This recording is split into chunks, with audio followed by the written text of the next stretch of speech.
Nakipag-ugnayan ang Learners Protection Vocal Person ng DepEd South Cotabato sa School Health and Nutrition Section ng lalawigan.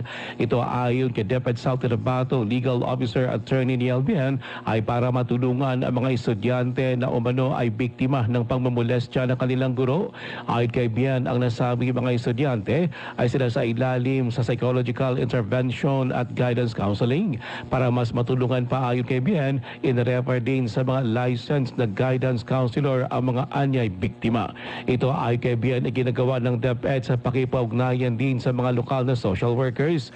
Tiniyak ni Bian na sa kabila ng naranasang trauma ay makapag-aral pa rin ang mga biktima. Hindi makapasok ang mga bata. Ang teacher, ang school, gumagawa ng paraan na puntahan sila doon, i-reach out, i-modular or other alternative mode of learning para tuloy-tuloy pa rin yung pag-aaral ng mga bata. Of course, laging nandoon yung debriefing at saka guidance and counseling. Si DepEd South Cotabato Legal Officer Attorney Niel Bian, ang guro ay nakusahan na ng act of business ng 4 sa 8 umano nitong mga biktima.